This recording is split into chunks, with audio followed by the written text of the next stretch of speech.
¿Saben lo que me encontré? Estas cosas que van como de casualidad, ¿no? Me encuentro con una cosa que, no sé, primero pensé que era un chiste.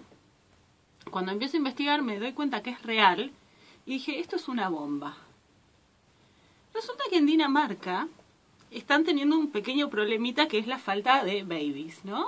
Es una sociedad que, primer mundo, que según la teoría, hay una teoría que se llama de la transición demográfica, ellos están en la cuarta etapa de esa teoría de la transición demográfica, en la cual hay nulo crecimiento, porque hay pocos nacimientos y también pocas muertes, pero por lo tanto tienen una sociedad envejecida.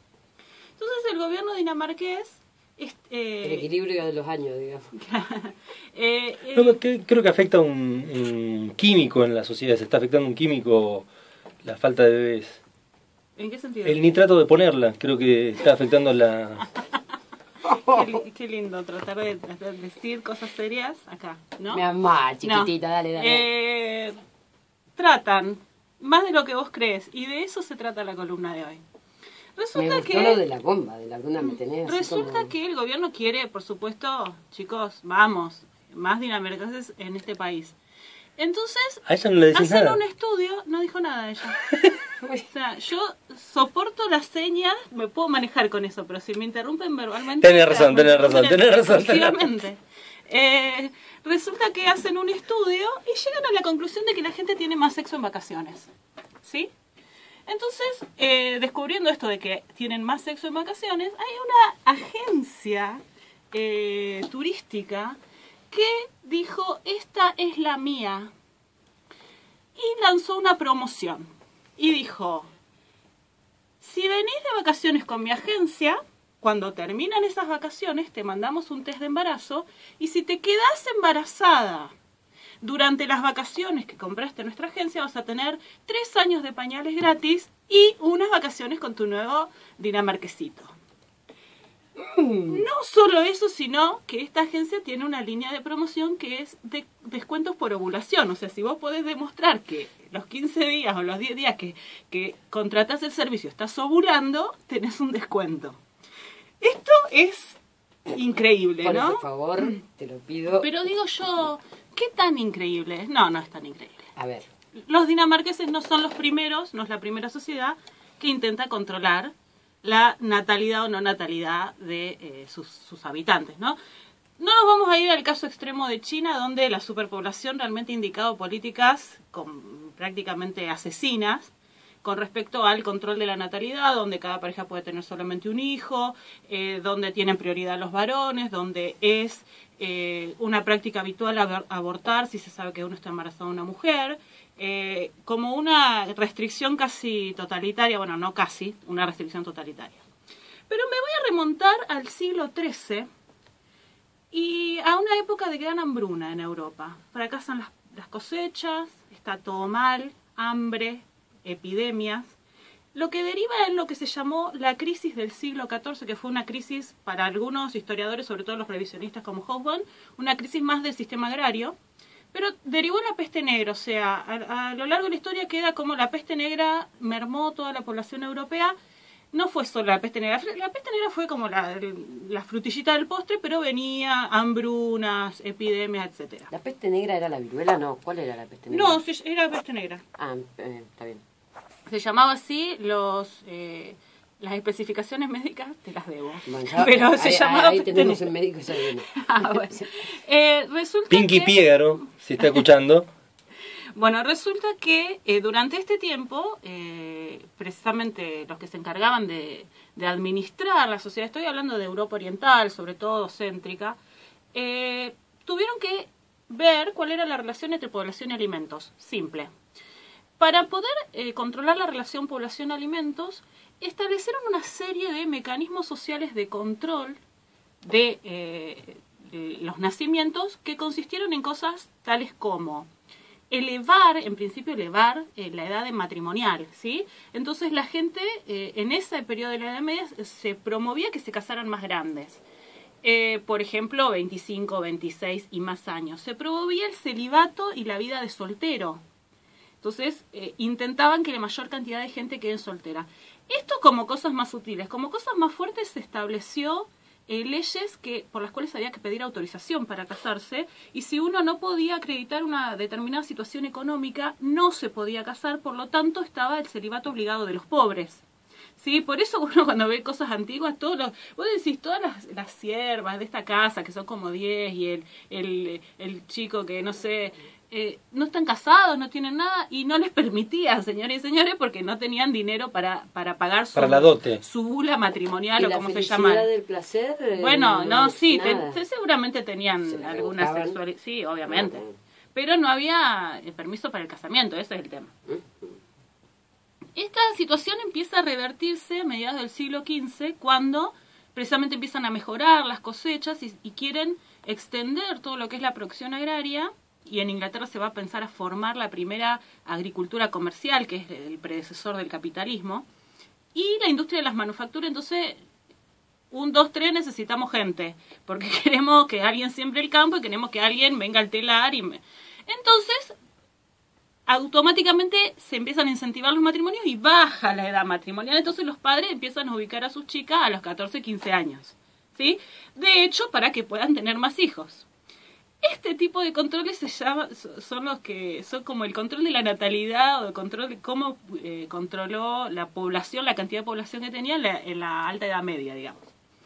Por supuesto, controles de natalidad, o sea, que restringieran o que precisamente permitieran elegir el número de hijos que tenía cada matrimonio, no llegaron a usarse hasta el siglo XVII, salvo cuestiones caseras y personales, pero que se empiecen a empezar a notar estas primeras historias de, bueno, vamos a controlar cuántos hijos tenemos.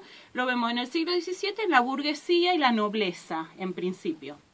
Para las clases bajas, ¿qué significaba tener muchos hijos? Para el campesinado, tener muchos chicos para trabajar.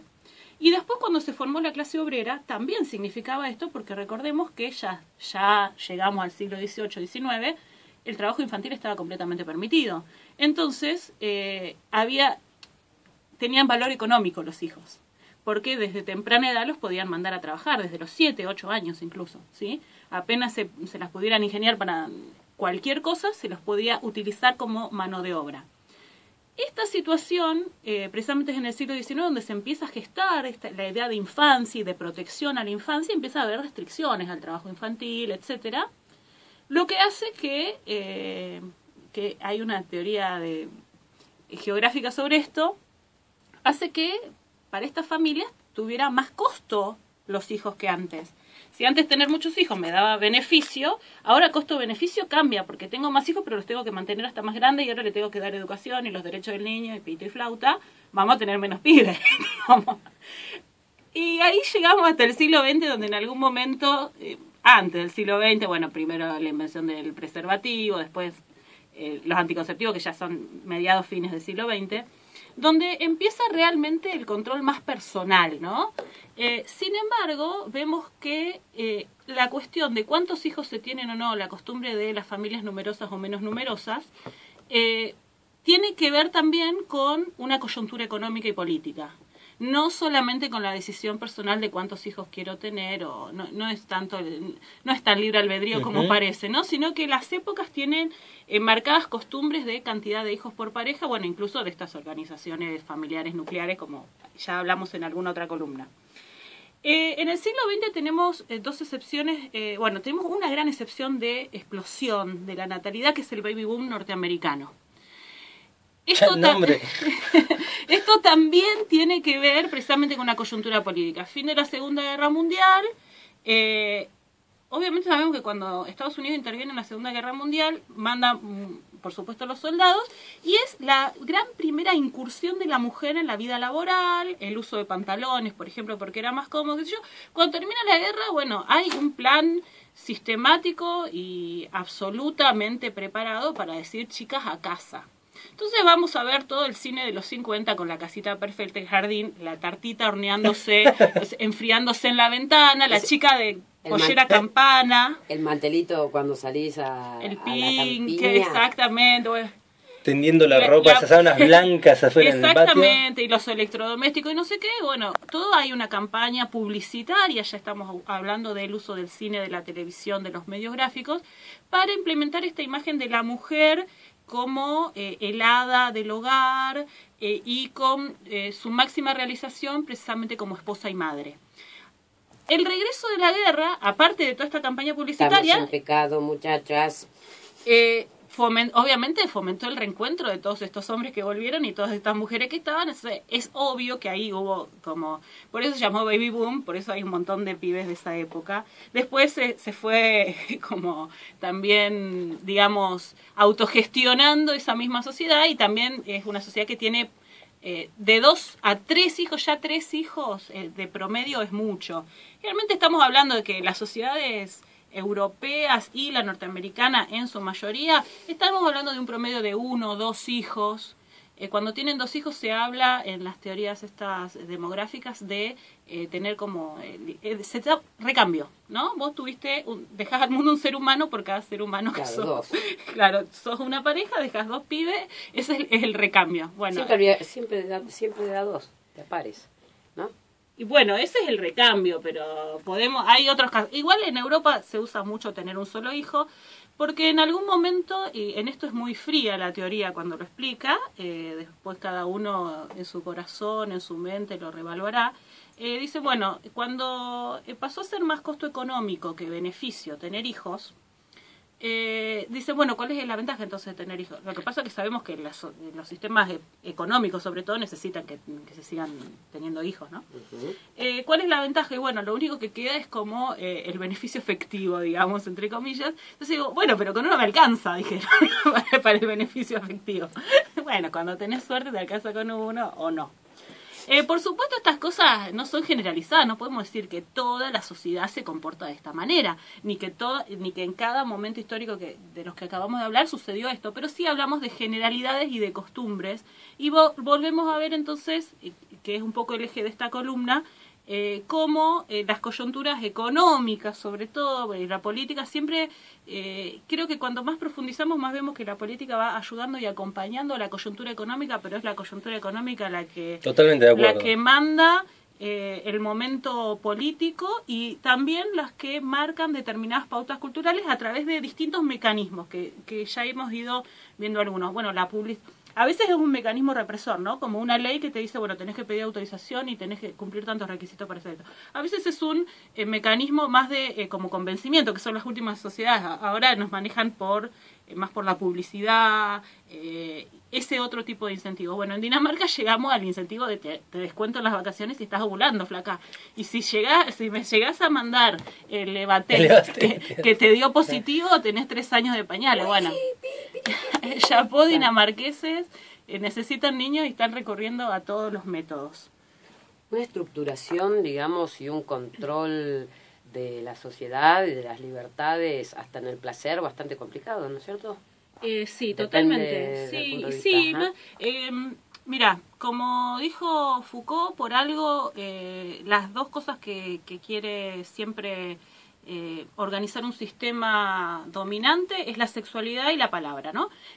La sexualidad es lo primero lo que se busca dominar, ¿sí? Bueno, en 1984 aparecen estas asociaciones de jóvenes célibes, que era muy fiel a la reproducción del nazismo en ese momento, ¿no? Del estalinismo. Tiene varios flancos, digamos, por donde quieren ir controlando esas partes.